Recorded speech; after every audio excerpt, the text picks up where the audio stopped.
আসসালামু আলাইকুম। সবাইকে স্বাগত জানাচ্ছি। আমি নাসরুল ইসলাম তন্ময়। শুরুতে বিআরবি কেবল সংবাদ শিরোনাম জানিয়ে দেব এই মুহূর্তে হাতে পাওয়া সর্বশেষ গুরুত্বপূর্ণ আপডেট বাংলা সংবাদ। শুরুতেই থাকছে রাজধানীর হাতিরঝিলে বেসরকারি টেলিভিশন চ্যানেল জিটিভি সাংবাদিক রাহানুমা সারার লাশ উদ্ধার করা হয়েছে। মঙ্গলবার দিবাগত রাত 12:30টার দিকে তার লাশ উদ্ধার করা হয়। মৃত্যুর আগে ফেসবুক পোস্টে যা লিখেছেন সাংবাদিক স্যার। এবারে জানাবো রক্ষকই যখন ভক্ষক। পুরো ব্যাংক খাতের রক্ষক ছিলেন যিনি, তিনি শুধু বড় বড় লুটেরাদের অপকর্মের দোষরই ছিলেন না, নিজেও ভক্ষকের ভূমিকায় অবতীর্ণ হয়েছিলেন। তিনি বাংলাদেশ ব্যাংকের সাবেক গভর্নর আব্দুর রউফ তালুকদার। শেখ হাসিনা সরকারের আমলে কেন্দ্রীয় ব্যাংকের দ্বাদশ গভর্নর হিসেবে 22 সালের 11 জুন আব্দুর রউফ তালুকদারকে নিয়োগ দেওয়া হয়। প্রসঙ্গত, আব্দুর রউফই একমাত্র গভর্নর যিনি সরকার পরিবর্তনের পর থেকেই পালিয়ে বেড়াচ্ছেন এবং পলাতক অবস্থায় থেকেই পদত্যাগপত্র জমা দিয়েছেন। ব্যাংক খাতে অনিয়ম, দুর্নীতি এবং লুটপাট ও অর্থ পাচারের যোগসাজশের অভিযোগে তাকে গ্রেপ্তারের দাবি জোরালো হচ্ছে।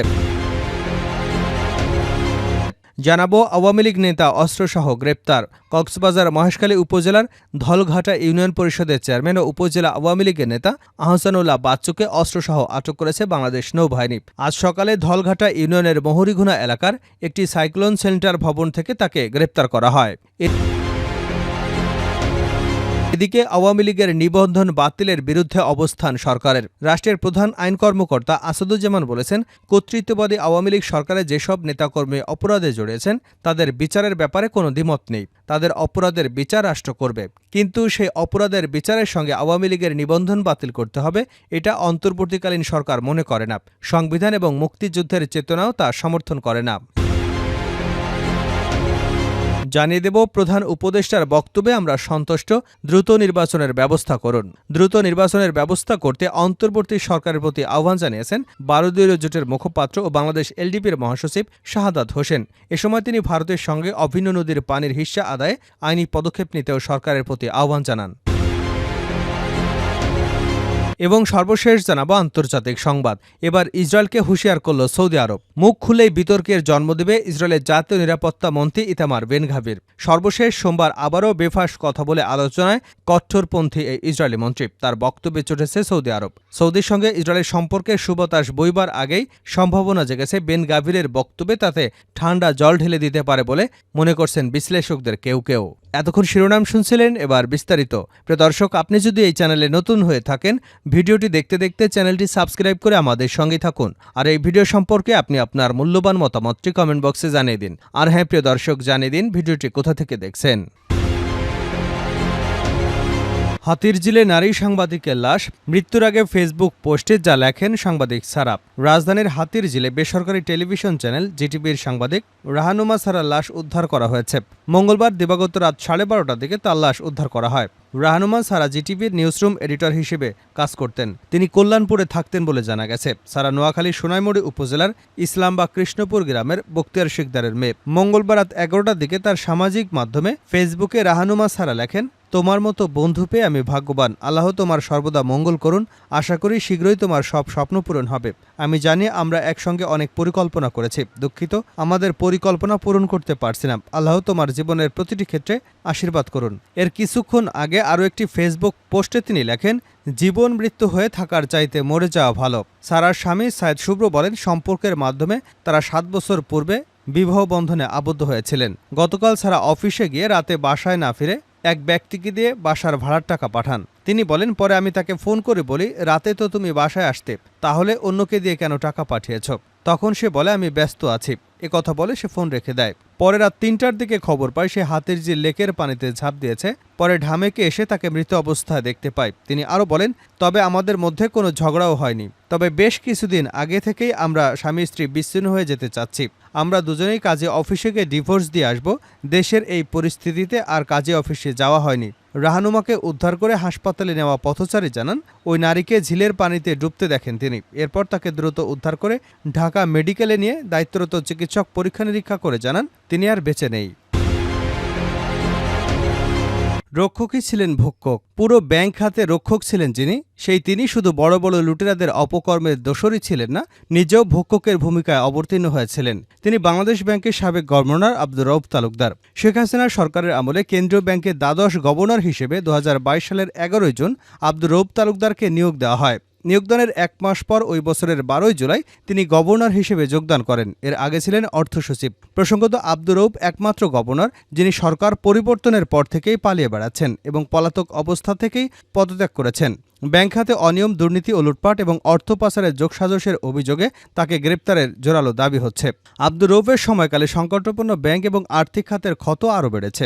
অভিযোগ আছে, গত 2 বছরে তার আশ্রয় প্রশ্রয়ে ব্যাংক খাতে অনিয়ম এবং লুটপাটের ঘটনা ব্যাপক আকারে ঘটেছে। তিনি ঋণখেলাপি এবং লুটেরাদের সুবিধা দিতে তৎপর ছিলেন, আবার বিভিন্ন গ্রুপ থেকে নিজেও অনৈতিক সুবিধা নিয়েছেন। ক্ষমতার অপব্যবহার করে নিকট আত্মীয়দের বিভিন্ন ব্যাংকে চাকুরি দিয়েছেন। কেন্দ্রীয় ব্যাংকের কোনো কর্মকর্তা তার সিদ্ধান্তের বাইরে গেলেই রোষানলের শিকার হতেন। শুধু তাই নয়, এসব কীর্তি আড়াল করতে কেন্দ্রীয় ব্যাংকের সাংবাদিকদের প্রবেশাধিকার বন্ধ করে দিয়েছিলেন। ব্যাংক খাতে নানা অপকর্মের এই হোতার এখনও গ্রেপ্তার না হয় জনমনে নানা প্রশ্নের জন্ম দিয়েছে। ব্যাংক খাত সংশ্লিষ্টরা জানান, গভর্নর হওয়ার পর আব্দুর রউফ তালুকদার ক্ষমতাসীনদের দলীয় কর্মীর ভূমিকায় অবতীর্ণ হয়েছিলেন।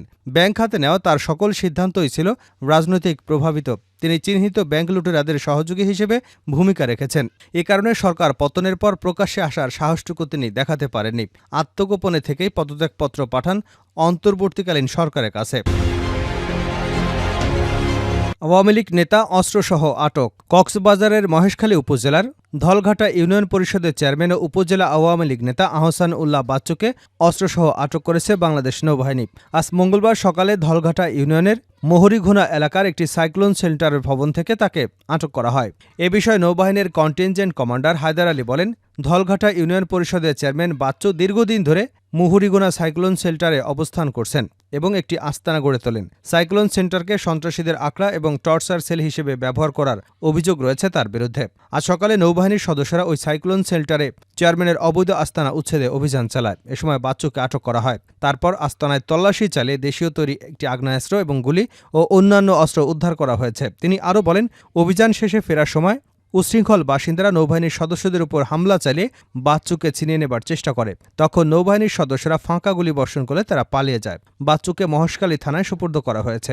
অভিযোগ রয়েছে, গত ইউপি চেয়ারম্যানে আওয়ামী লীগের মনোনয়ন নিয়ে চেয়ারম্যান নির্বাচিত হবার পর বাচ্চু এলাকায় সন্ত্রাসের রাজত্ব গড়ে তোলেন। তার সন্ত্রাসী বাহিনী দিয়ে অস্ত্রের মুখে জিম্মি করে বিভিন্ন চিংড়িঘাট দখল ও ডাকাতি সহ সরকারি সাইক্লোন শেল্টার দখল করে রাখার অভিযোগ রয়েছে।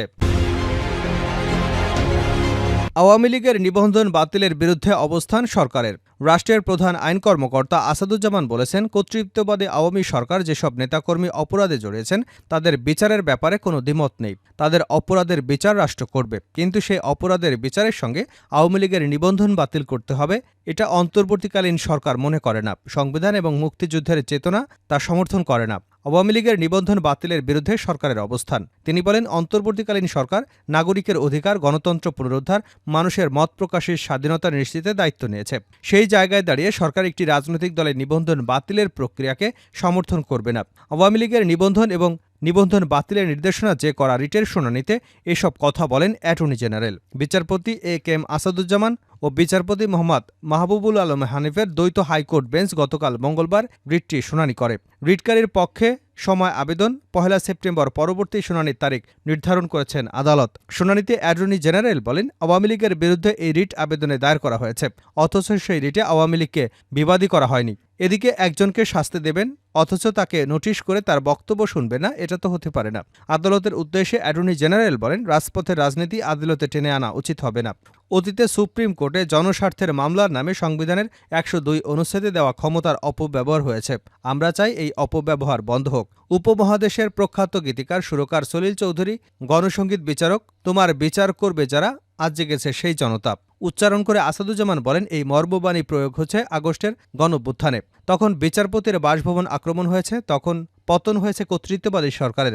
এই সুপ্রিম কোর্টে কোনো আঘাত এলে সেই আঘাত আমাদের হৃদয়ে লাগে, রক্তক্ষরণ হয়। সুপ্রিম কোর্টের উপর কোনো প্রেক্ষাপটে এমন আঘাত এলে সেটা সবাইকে মাথায় রাখতে হবে। শুনানিতে অ্যাটর্নি জেনারেল বলেন, আদালতের মানসম্মান এবং ভাবমূর্তি সমুন্নত রাখার দায়িত্ব শুধু আইনজীবী বা জনগণের নয়, আদালতেরও দায়িত্ব আছে। আদালত যদি এমন কোনো কাজ করে এবং তার পরিপ্রেক্ষিতে আদালত সম্পর্কে মানুষের মনে নেতিবাচক ধারণার জন্ম হয়, তাহলে সেই বিচারক আদালত অবমাননার দোষে দোষী হতে পারেন। রাষ্ট্রের প্রধান আইন কর্মকর্তা বলেন, আমরা নাগরিক ও রাজনৈতিক অধিকার, সংগঠন করা এবং কথা বলার অধিকার, আইনের আশ্রয় লাভের অধিকার হরণ করতে চাই না। সংবিধানের 3য় ভাগে মৌলিক অধিকার হিসেবে যেসব বিষয় উল্লেখ করা হয়েছে সেটা আমরা সমুন্নত রাখতে চাই। যাদের লাখ লাখ নেতাকর্মী তাদের অনেকেই গত 15 বছরে হালুয়া রুটির ভাগ পায়নি, অনেকেই আবার এই হালুয়া রুটি চায়নি। যেসব ভালো নেতাকর্মী যদি আওয়ামী লীগের আদর্শ অনুসরণ করে সংগঠন করতে চায়, সেটাকে আমি বা আমরা বাধা দিতে পারি না।